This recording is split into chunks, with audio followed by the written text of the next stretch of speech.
The information provided on this show does not, and is not intended to, constitute legal advice. Instead, all information on this show is for general informational purposes only. The information provided is not a substitute for legal advice, and we recommend viewers consult an attorney for specific legal matters.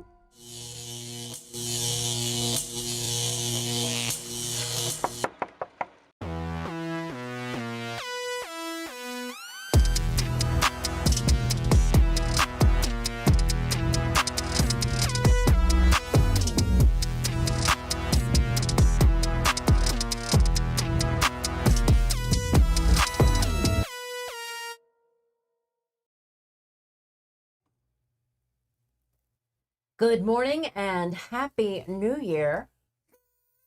And go Canes. Go Canes. Oh my God. Oh man. Welcome to Condo Craze and HOAs. I know we've been away for a little bit, so we're back. I'm Karen Curtis, Eric Glazer, board certified attorney in Florida condominium and plan development law. We're here every Sunday at 11 a.m. And as always, we're taking your calls on whatever topic you need any answers to and whatever you want to get off your chest. So the number to call with your questions and comments, or you can also put them in the live chat on our YouTube channel. The number is 717-452-9378. And I have a quick question. Let's start the year with your question. Okay. So is it okay that the board lets people that are owners only speak at meetings after the vote? Question, is that allowed? Or I don't know how it's always been done, right? It's always been done after the fact. That's how most boards have always been doing it. Really? Letting them speak after the fact. It's like passing a law and then reading what the bill says, right? Yeah, exactly. And it's always felt a little strange. And that's how it worked. But we now know why it's off. And here's the answer. We have a new case. It's actually not that new. It's about a year or two old.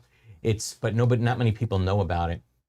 A Florida arbitrator said that if you're holding your meetings that way, that where, the board votes, and then at the end of the meeting, you finally let the owners get the chance to speak, that structure, that way of doing things, it actually defeats the entire purpose of the law, which is to allow the unit owners to be heard. Yeah, it always felt a little bit off. But so if the board still does owner comments at the end of the meeting, is that okay? No, then your board is acting, legally backwards, quite frankly, and that's the topic of today's discussion. Many board meetings, generally look the same. There's an agenda, right? The board votes, and only at the end do owners get a chance to speak. That makes no sense, right? I mean, owners finally get to speak after the decision is already made. Right, exactly. So who cares? And that's what they're quite frankly pissed off about. And that structure, that way of doing things was challenged in a Florida arbitration case in July of 2023. Name of the case, STANLEY GREENBERG versus Association of Woodside Village East, Inc. And in that case, the board voted first, and of course the owners spoke last. So this is in 2023. Yes, exactly. Yeah, exactly. And the association argued in that case that the law only requires the owners be allowed to speak at any point, not when, they get to do it at their choice. They get to vote only at the end of the meeting, and the arbitrator rejected that argument.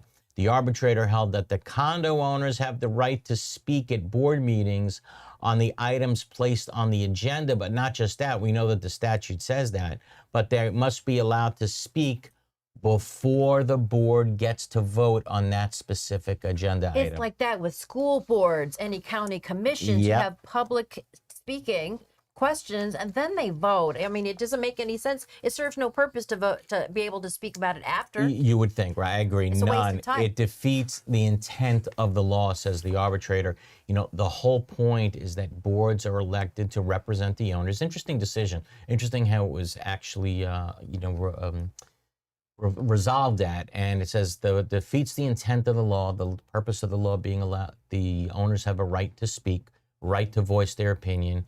And the elected officials, right, that you vote for in your condominium, is that they need to hear what the owners think in order to arrive at a good decision. So on the agenda, it should say public comment. Correct. Before the vote. It should say, in other words, what comes up for them to vote on. And let's say a board member makes a motion to change the curbs from yellow to green, whatever it may be, right? Making up an easy one. So a board member makes that motion. I make a motion to change the color of the parking curbs from yellow to green.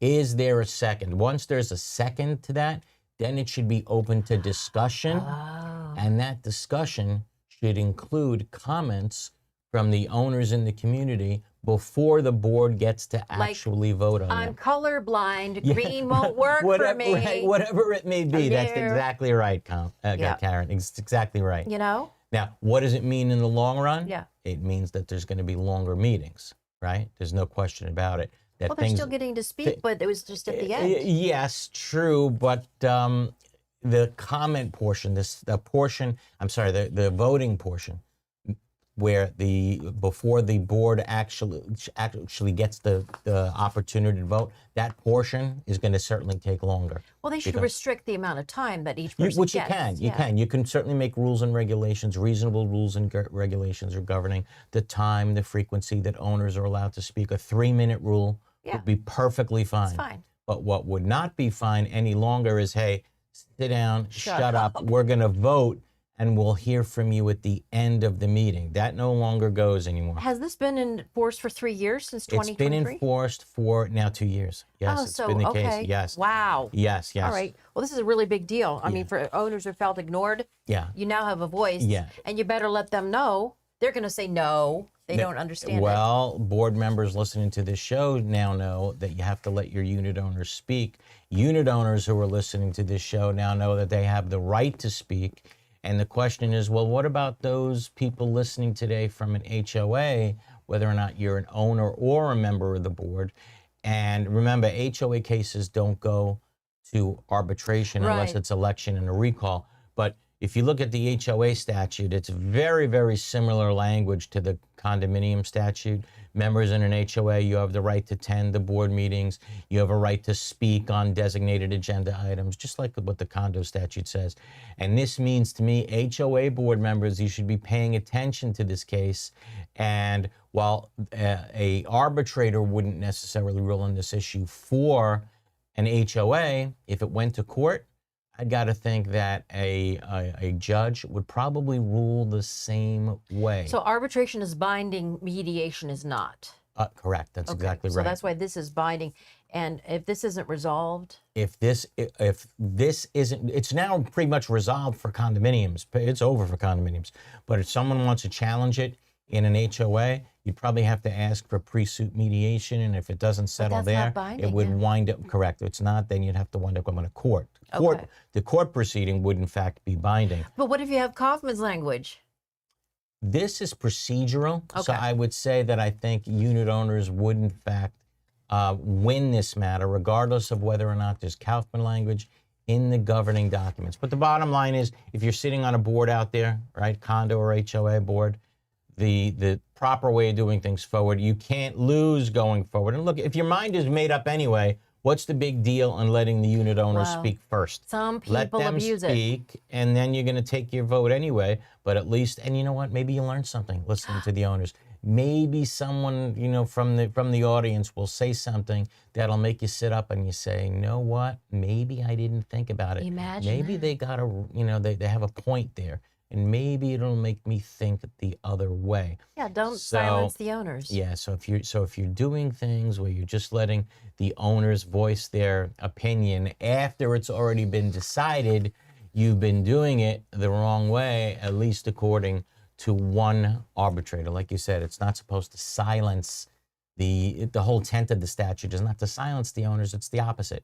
To give them the opportunity to be heard, and the arbitrator here says, well, being heard means you have the right to be heard before a vote goes down, not after a vote goes down, because then what you said is meaningless. So are you saying that before you could have several things that are addressed, and seconded, right? And so they get to speak after each one of those, rather than at the end be able to talk about whatever. At least according to this arbitrator, that's right.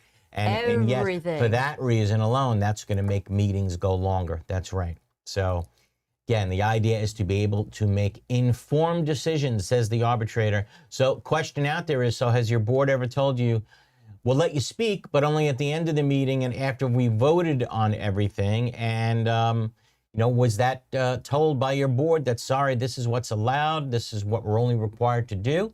And if so, let us know what you think. Let us know what you think of this new decision. Give us a call here in the studio, 717-452-9378. That's 717-452-9378, or drop us a question or comment in the chat box on YouTube. It is great to be back. Happy New Year to everybody, and we'll be back right after this. Paul thought being on the board meant volunteering. We demand this pool open now! Now he's somehow in charge of a construction project larger than anything he's ever owned. Your top concrete layer of your pool deck all needs to be removed so we can waterproof the structural slab. It's all very simple stuff. You do understand all of this, right? I understand. He doesn't, but HCMC does. Save your weekends, sanity, and suntan. Let us manage the mess. Call us to discuss your project at 954-805-5235.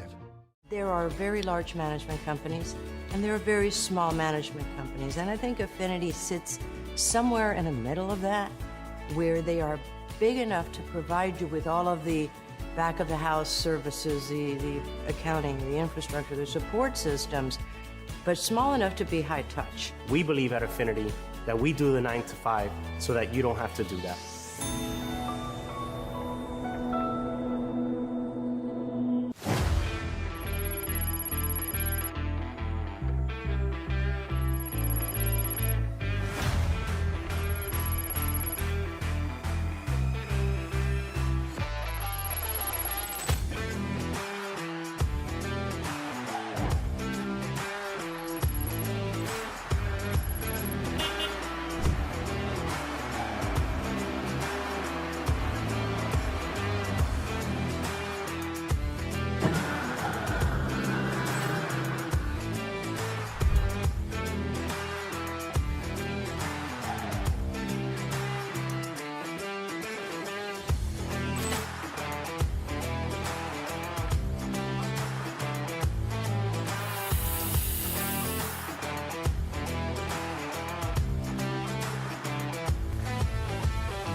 And welcome back to Condo Craze and HOAs. If you want to ask Eric a question, he's board certified in community association law, so he's the man.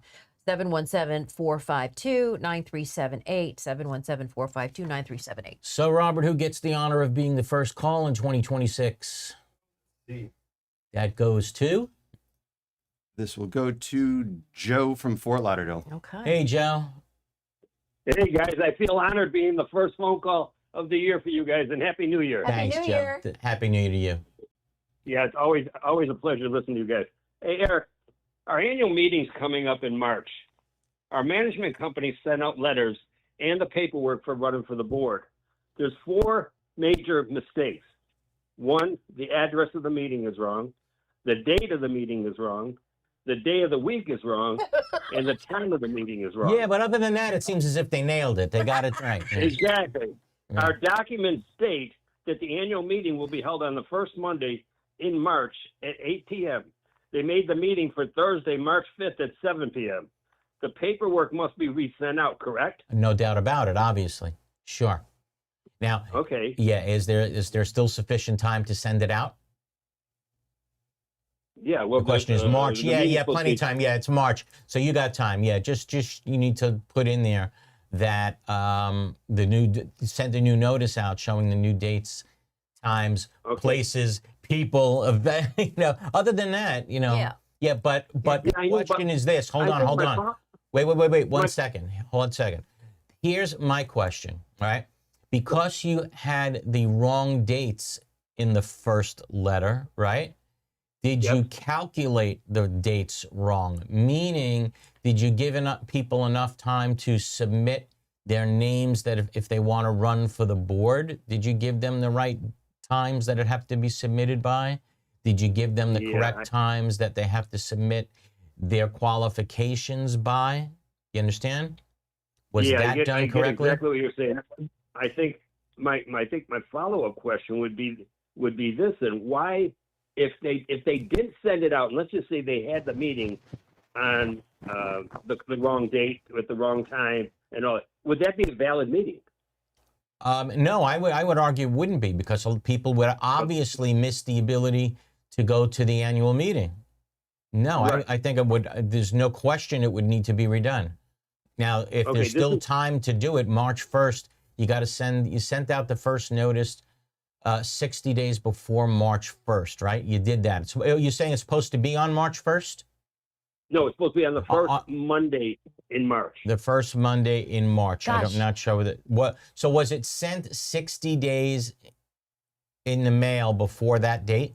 I believe, Eric, I do believe it was. Okay, I think what we got to do is off the year go over these dates really specifically, right? Because make sure that you're still able to correct this in accordance with the provisions required by the statute. If you are, there's still time to do it. No problem. You can just, send out a new notice. But if the people don't have the same amount of time to file their notice of intent as they normally would have had, then I think we got to start this process over.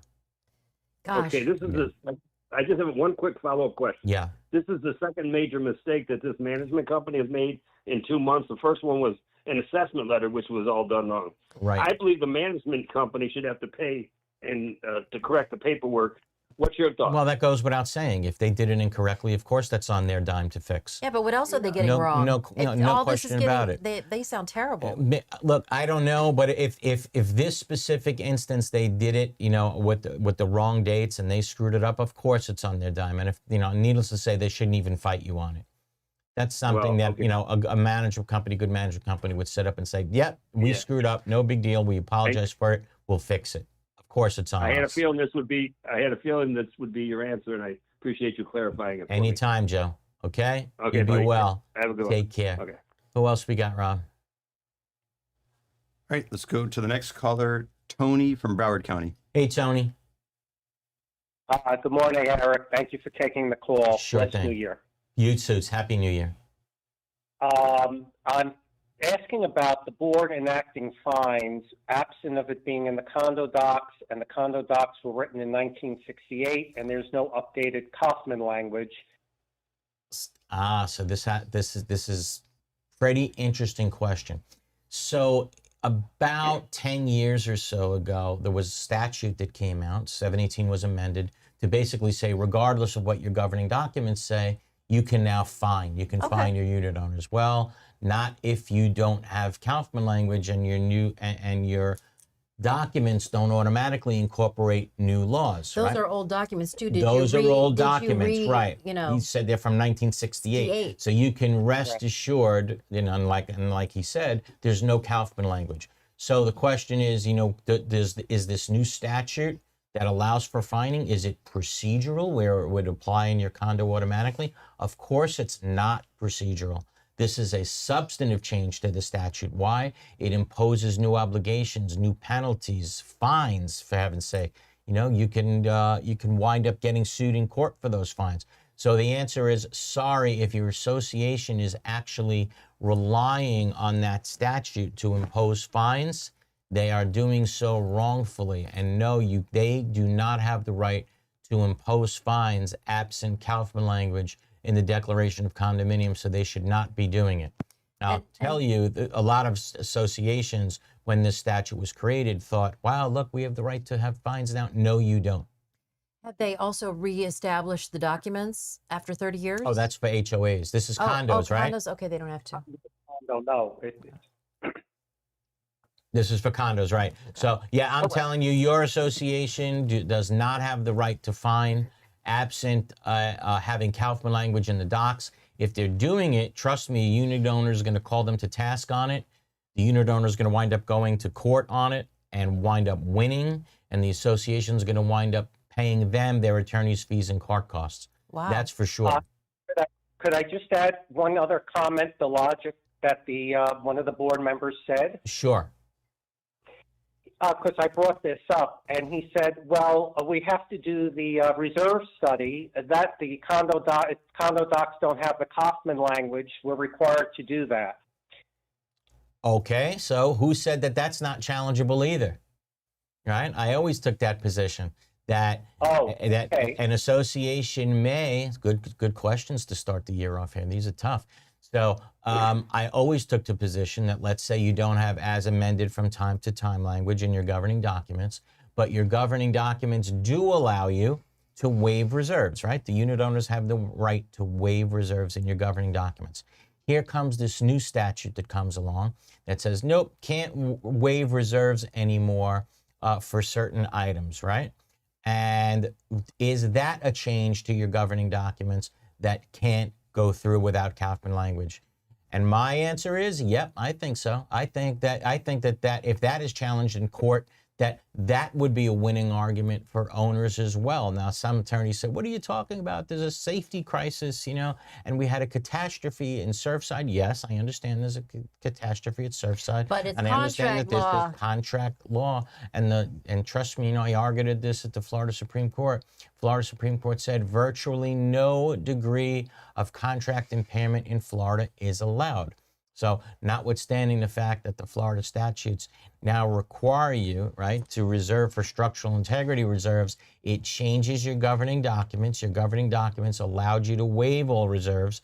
This is now a massive change to that contract without having Kaufman language as amended from time to time language.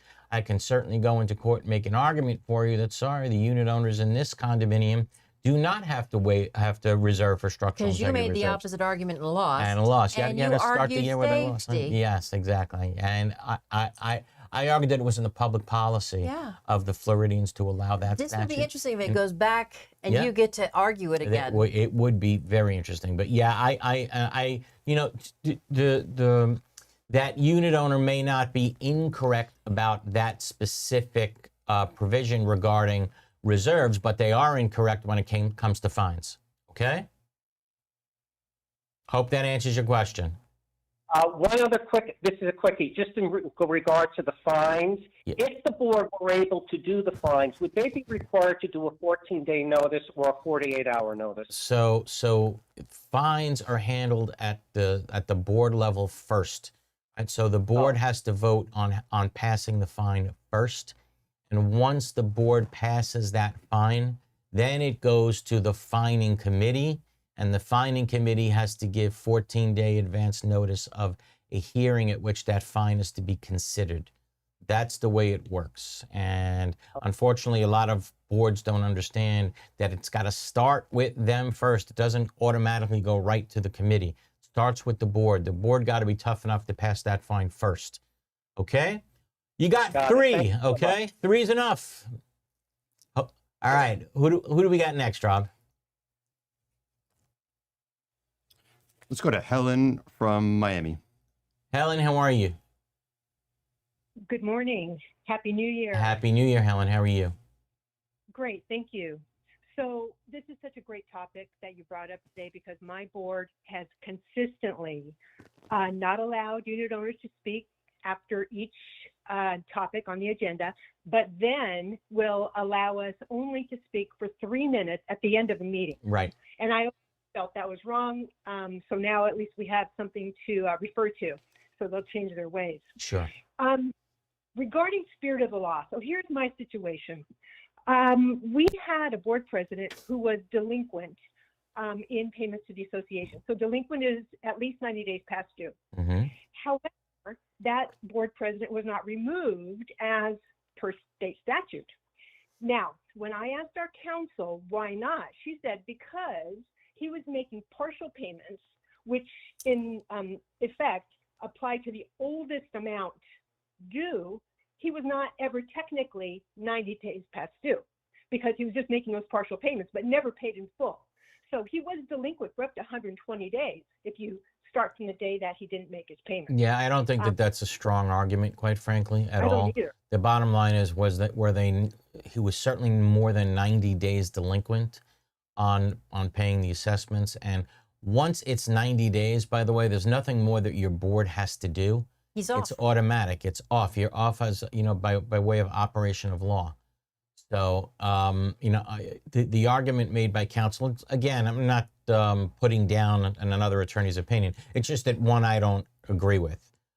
So you can have, let's say that same member of the board of directors was 3 years behind in their assessments, right? And they had a payment plan now, and they were going to pay back the 3 years versus in arrearages over the next 3 years, right? They were going to double up for the next 3 years. Does that mean that they're not 90 days delinquent? Of course they're 90 days delinquent, right? Should they be serving on the board at that point? Of course not. So, But once they pay it, they can run for re-election. Absolutely, correct. Even if you're recalled, you can run for re-election. Yes. I figured this person could pay $1 a month just to say they're paying something. Right. And technically, council's. And that's why I don't agree with that interpretation. So I want to call a special meeting on this.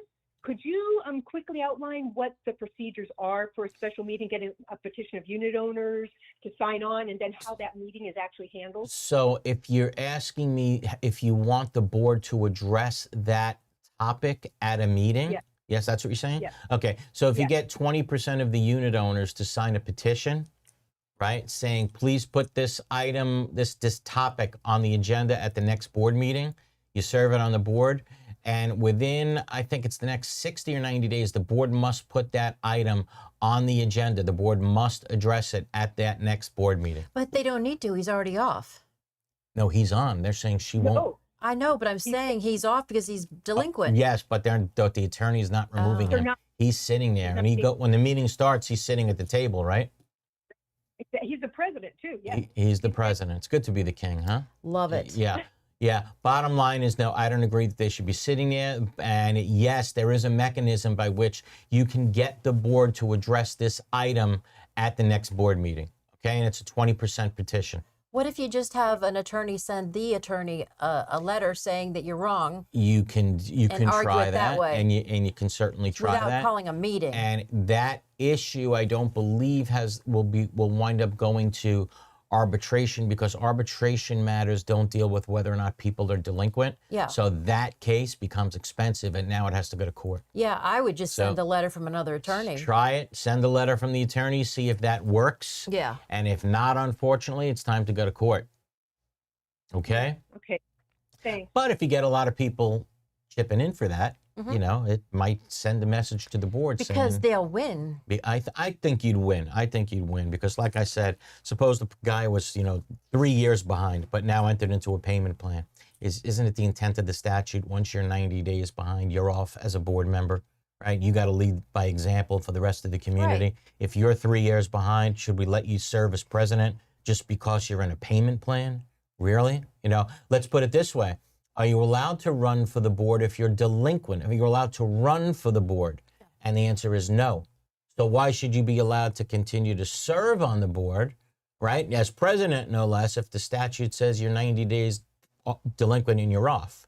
It's certainly not fair if you would allow that. It's a rolling delinquency. Yeah, right, exactly. Yeah, I don't see it that way. And yeah, I think that person should be off. Hey, I want to take one question from the board. Somebody writes in and they want to know, D writes in, can an HOA board member invest cash funds for the condo in a money market or treasury bill? First of all, it's a confusing question. Yeah. So I'll answer it this way. Can a board member invest cash funds for the condo in a money market or treasury bill? So there was always never a statute that addressed how condo boards have to invest funds. It was always, the answer was, well, your board owes a fiduciary duty to the owners to act prudently, wisely.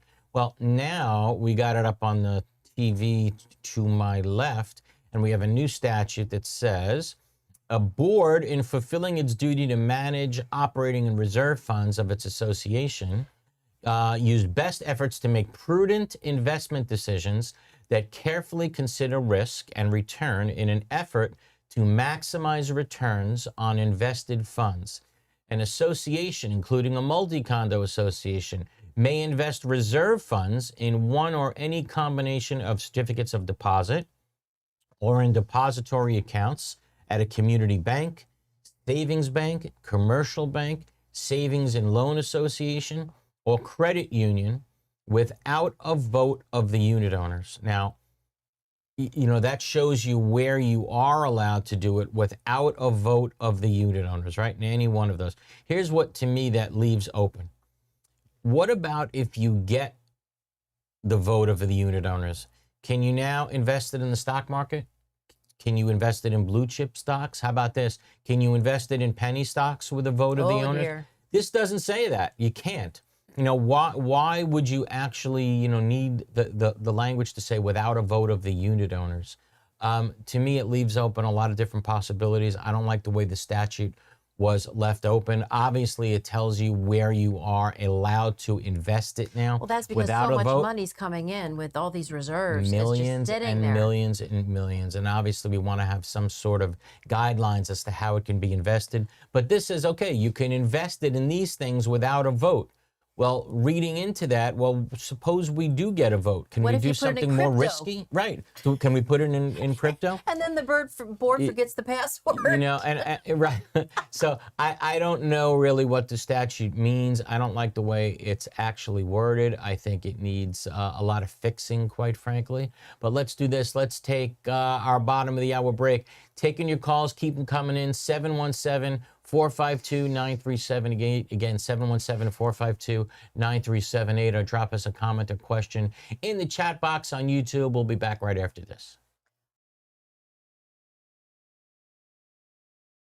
In South Florida, the transition from bright sunshine to heavy rain and hurricanes can take a toll on your property's exterior and structural integrity. Cracked stucco, spalled concrete, they're more than eyesores. They can signal deeper issues. Now, with new Florida laws involving structural integrity requirements, we want to help you meet your milestone inspections and maintain the durability and beauty of your building. Since 2004, PD has been the trusted expert in structural concrete restoration, painting, and waterproofing for condominiums and commercial properties. Visit pd-concrete.com or call us today. All over the world, people have plumbing problems. These problems can be expensive and destructive to fix. Have you ever wondered if there was a way to take care of your plumbing problems without destruction and an outrageous price tag? Welcome to Pipelining Technologies, Inc., where we specialize in fixing your problems without demolition and minimum cutting by means of pipelining. Pipelining is the ability to take a pipe damaged by root intrusion or long-term deterioration and make it new. By means of inserting an epoxy-saturated liner into the pipe and allowing it to harden or cure,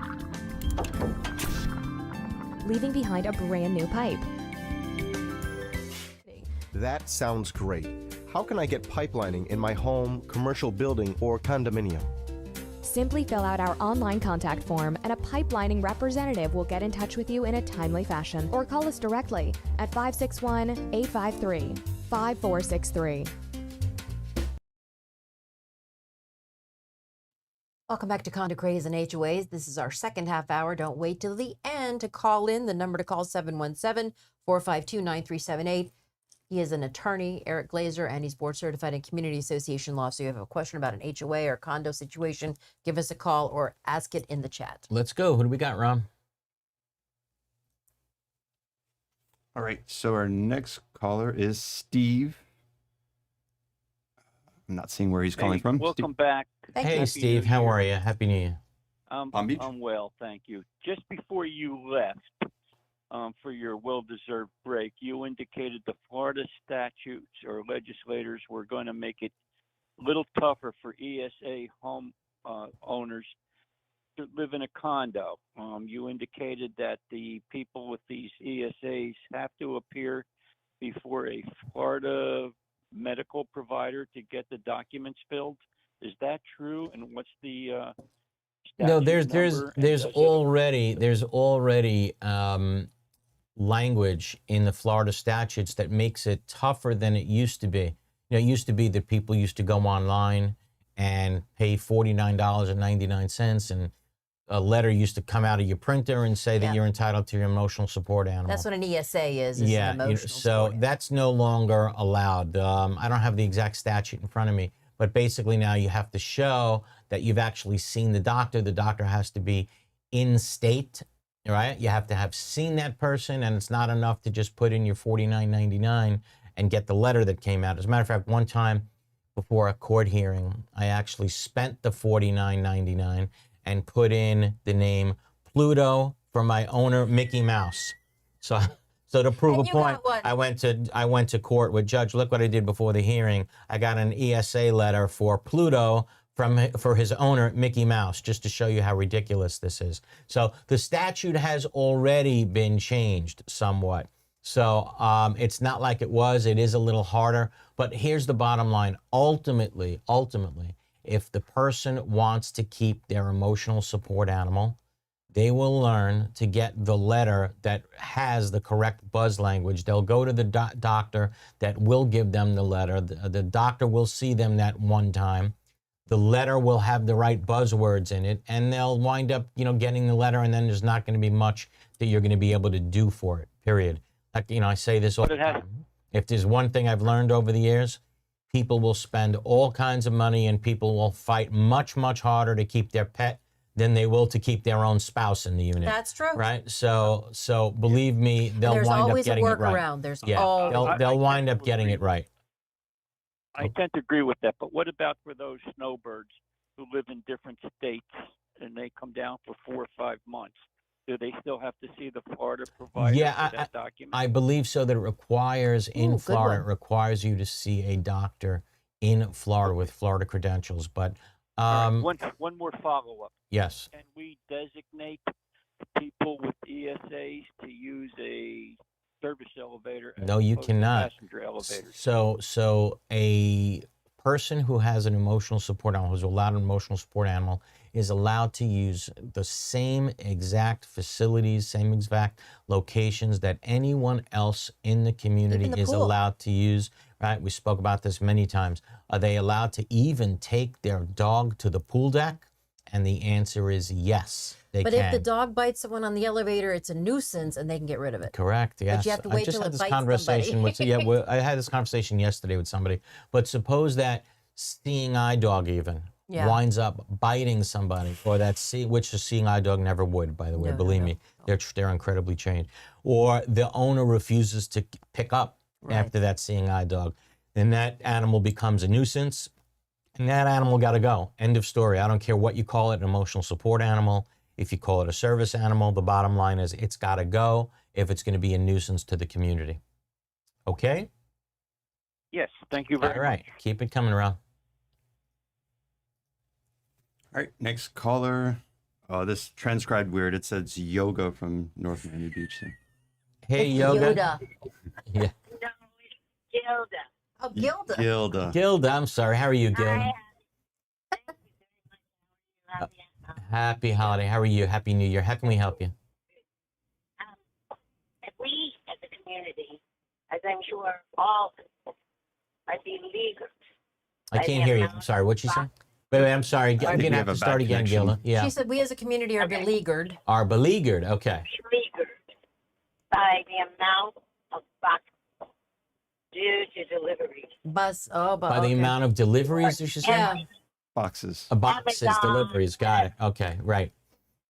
Okay.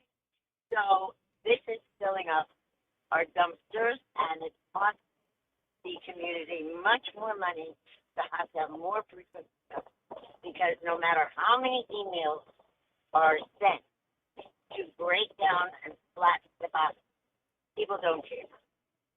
So one of the board members, I think his title is Bully, said to violate, like in other words, you can see the box from the top of the dumpster.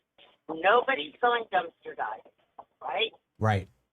So to just give violations and fines to people whose boxes you can see, because of course there's live guys that will scrape off their address, right? But they don't have time to flatten the box. So I said that I am the de facto chairman of the violations team, and I said that's selective enforcement, and you can't do that because you just can't violate the people whose boxes with the labels on the Well, let me, and I understand your argument. So those are big boxes. Those are right. So she's saying some people we know who it is, who they are, who don't break. Well, let's back up. The board has a very reasonable rule, right? Very reasonable, that says if you're going to throw your garbage out, your boxes, please break them down so that a box doesn't take up the whole dumpster. We have to pay for the dumpsters. So please break them down. So they throw them in the dumpster. They don't break them down. Well, some people leave their names on it, right? So you know who actually is the violator, right? Some people don't. Some people, you don't know who it is. And of course, you don't want a dumpster dive. Now, suppose I told you it wouldn't even bother me if somebody did dumpster dive. If you told somebody, you know, who worked there, part of the cleaning crew, take out some of the boxes, see who the names are on that boxes. I wouldn't bother me at all. Once you throw that box in the garbage, you lost your right to privacy. You don't have any right to privacy. You don't need a warrant to go take a look at that. And you can get DNA on the ones that don't have the name. I'm not going that far, right? I'm not going that far. But I don't have a problem if you know who it is, right? Sometimes if you don't know who the others are, then it's not selective enforcement. Selective enforcement to me is when you know who's violating the provisions of the documents, and you're only going after some and not others. Here, you don't know who's doing it. And is it any size box or just the big ones? Oh, no, we talk about 12 by 12 up to a huge furniture box. Okay. Yeah, well, I don't have a problem. I don't have a problem. If you know who it is, right? If you know who it is, and you wind up initiating the fining process against them, no big deal. To me, it's not selective enforcement. To me, it's perfectly fine. And when they start complaining about the fine, other people are going to crush their boxes. Yeah, exactly. Right. Well, but in a community of 79 units. Hey, what's the possibility of putting a camera right? Oh, no, Eric. Yep. Wi-Fi is too expensive. Running electric. This is a constant. Well, and it's a material alteration. Here's one. How about putting a fake camera and say, we're going to be recording those of you who throw boxes out. Everybody knows. And then see what happens. See what happens from there. But look, bottom line is it's not selective enforcement if you know who's doing it and you don't know who the others are. But I don't think the word gets around fast enough to really be scary to people. I intended that maybe we could do an assessment to all units because it is costing us about $15,000 a year more. Wow, that's a lot of money. $15,000 a year extra. Of course it is to have an extra day's pickup because we're already doing 5 days, which is crazy to accommodate the boxes. Wow, it's not enough. You have to pay for Amazon Prime. Now you're going to have to pay an Amazon special assessment. There's going to come a point, unless you have hoarders in your community, it's going to come a point where they have no more room for new stuff. Yeah, exactly. Yeah, right. What I recommended in my community was, we had the same issue, and we have 99 owners, so the dumpster was just overloaded by standard Amazon boxes. So I said, well, how long will it take for someone like the people that clean up in the building to just do it for us, and how much would they charge us? Sure, good idea, right? They gave us, it was like an extra hour of work, which is like $40 or something like that. And then they're folding the boxes, they're putting them away. Oh, good idea. That is a great idea. Split amongst 99 owners, it's like... I bet you it's going to be less than $15,000 assessments at the end of the year, right? Definitely. So good idea, Rob. You hear that one? What do you think? The point is, hello? Yes, just pay the people who work for you some extra money to break them down. No, we have a contract with a cleaning service that comes 3 days a week. They spend maybe 2 hours here. That is not really, it's an outsourced thing from the property management company. It's not really practical. Yeah, well, you know what? You can certainly throw out that suggestion like Rob made. See what they say. Worst they can do is say no. Right? But you can certainly find those people that won't listen. Hey, I didn't realize. Better than having the garbage come 5 days a week. Exactly. Yeah, exactly. Hey, I didn't realize how late we were going. What did Karen say? Yeah. Yeah, it's better than having the garbage company come, 5 days a week instead of 3. So. Yeah, right. Yeah. All right. Good call. Good call. But thank you. I'm glad to hear it is not a selection. It is not. Thank you. We are running late for our final break of the hour. Keep the calls coming in. 717-452-9378. Back right after this. We are DMI Paving and Seal Coating, Florida's parking lot experts. We specialize in asphalt paving and repair, including pothole repair, seal coating using JC7 or polytar, concrete curbs, ramps, and walkways, and striping and pavement marking, as well as ADA compliance. We service commercial properties, including homeowners associations, apartment communities, shopping malls, warehouses, stadiums and arenas, and more. Experience is worth more than anything in an industry like ours, and our staff has decades of it. We have specialized equipment for any job, regardless of size, saving you time and money. DMI has a reputable history. We have been in business since 1956. We serve the state of Florida from 6 locations. Let us bid on your next parking lot project. Visit us online at dmipavingandsealcoating.com.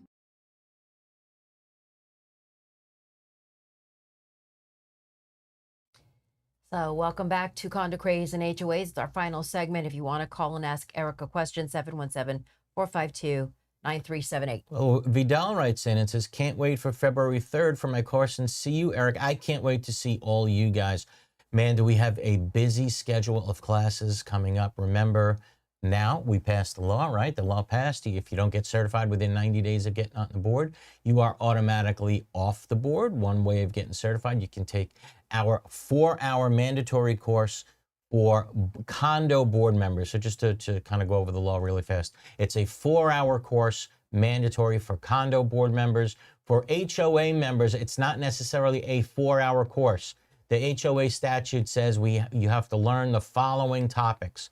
We teach it all in the same course. In addition to that, for condo board members, you have to take not just the 4-hour course, but once you've done that, the following year you have to take a 1-hour course of continuing education that talks about the new laws that passed since you've taken the 4-hour course.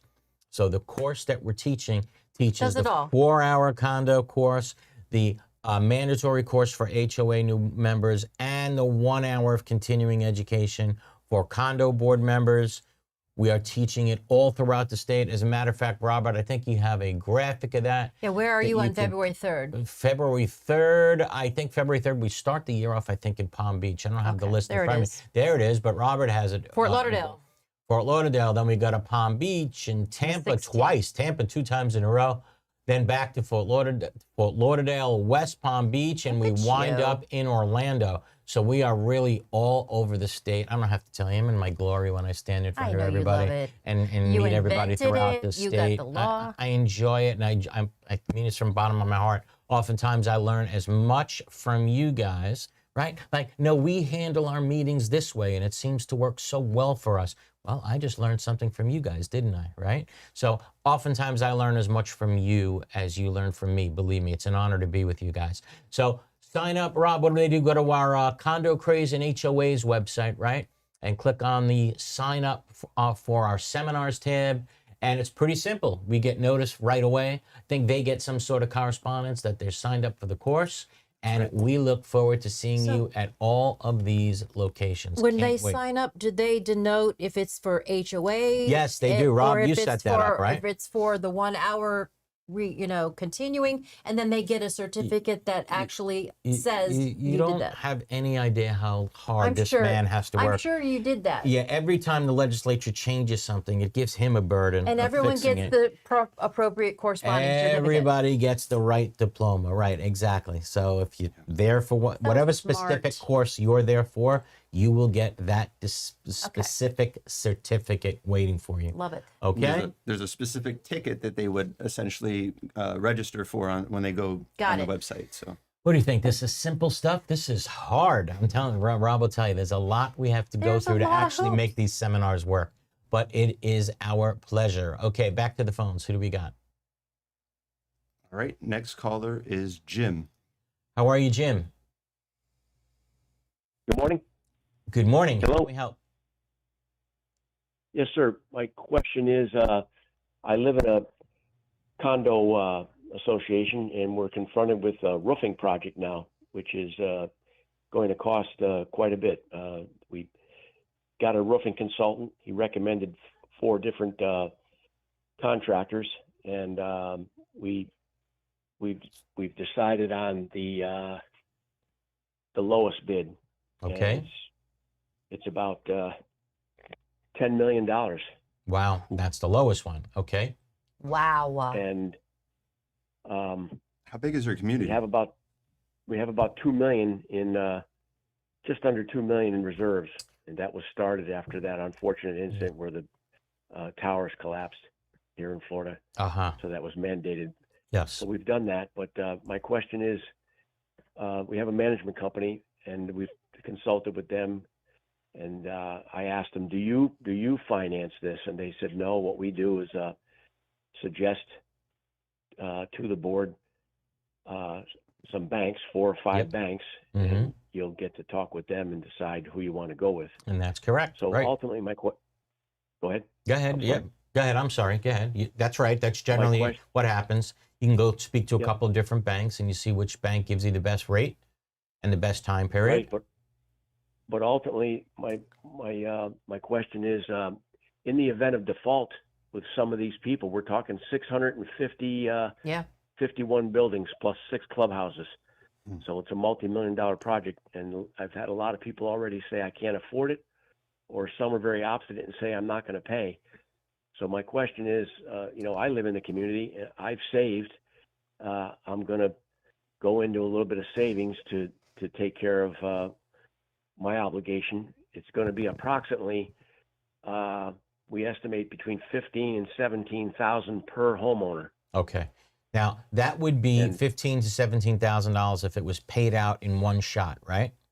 Yeah. If they got a bill today. Okay, so they should not necessarily be freaking out. Why? Because banks loan money to condominiums like this now, all day long, right? That's how banks make money, by loaning money to condominiums to have these exact type of jobs. This was, quite frankly, a windfall for a lot of banks when the legislature passed these fixing requirements, these statutory reserve requirements. So now instead of going over to these unit owners and saying, okay, come up with $15,000 in one shot, $17,000 in one shot, banks are now willing to give loans for like 7 to 10 years. Might even be possible to get it over even a longer period of time. So, if we're going to use simple math, let's say it was $17,000. Well, now that $17,000 could be spread out over 10 years. It becomes $1,700 a year plus interest, divided by 12. Rather than paying it monthly. Exactly, it becomes a very, very affordable payment plan rather than asking for somebody for $17,000 up front. They should not be flipping out. Unfortunately, if they don't pay it, though, they get foreclosed on. Now taking the position that, sorry, I'm not going to pay it. Doesn't work. Yeah, that doesn't work. That's a losing argument, okay? What will happen is, yes, the association will wind up foreclosing on them and owning their unit. But, it shouldn't even have to get to a point now where they should even have to worry about it. They shouldn't have to be threatened with it.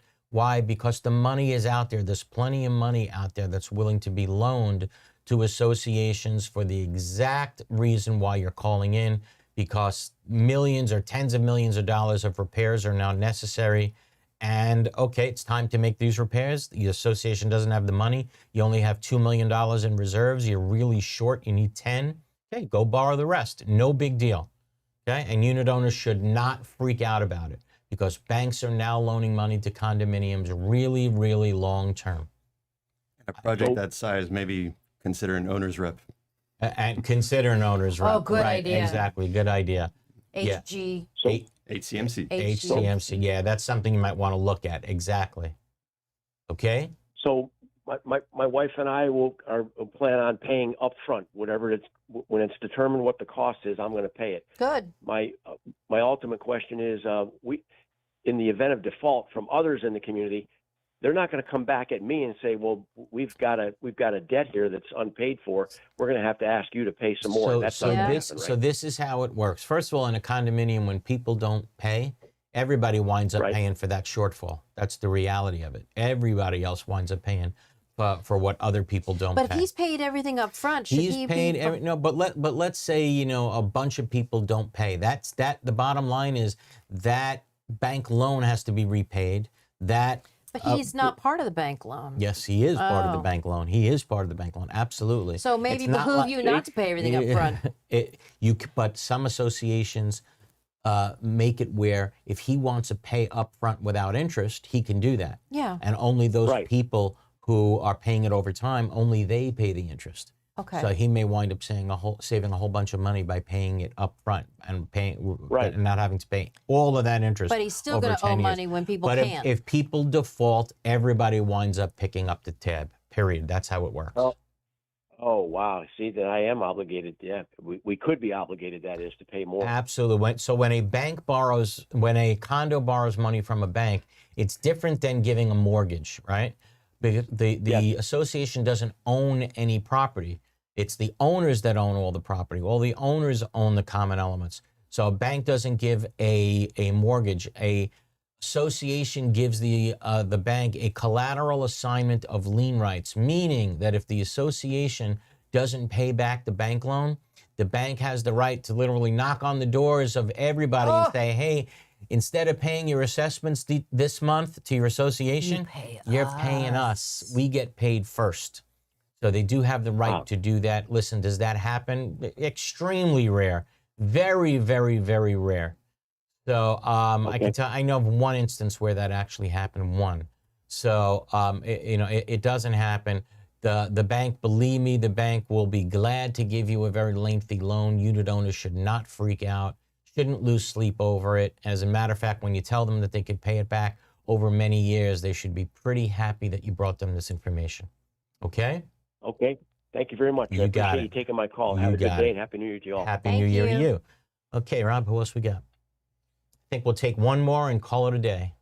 Yeah, let's go to the next caller. I'm not seeing a name, but if you hear a beep, you are live. Beep. Hello, anyone there? No. Okay, go to the next one. Let's go to Brad. How are you, Brad? Kaufman language in documents and the waiving of reserves being in there. Yep. What if an association decides that they're going to rewrite their documents and they want to leave Kaufman language out? Do they Smart then guy. have to comply with everything that they didn't have to prior to that? I knew someone was going to eventually wake up and ask this question, right? Everybody always talks about, well, we want to put Kaufman language in. Suppose we have it and we want to take it out, right?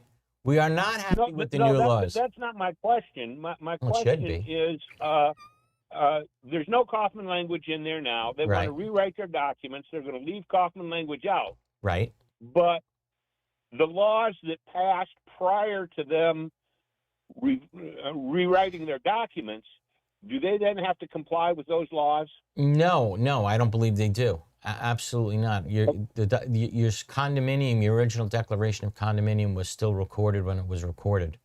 So I think, you're still going back to the time when your original documents were recorded. Those are the laws that you're incorporating. If you don't have Kaufman language, yes. Okay? It's a good question, though. Okay, I just wanted to make sure they didn't run a risk of doing something like that. No, I think you're not running the risk, quite frankly. And if anything, you just put a sentence in your declaration which makes it very clear that your intention is to not move up to the laws as they exist now, but to simply put the documents in a format that's readable. Okay. Okay? All right, thanks for the call. But I'm going to change the question up, right? Suppose you have Kaufman language in your documents, and now you're like, oh, no.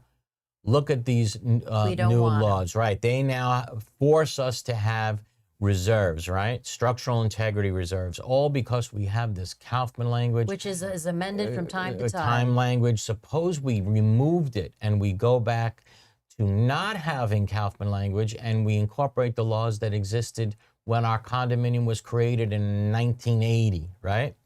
Does that mean we can now say, hey, we don't have to have these structural integrity reserves? I don't know. Certainly no, a good because argument. you had Kaufman when. Okay, but suppose we want to remove it now.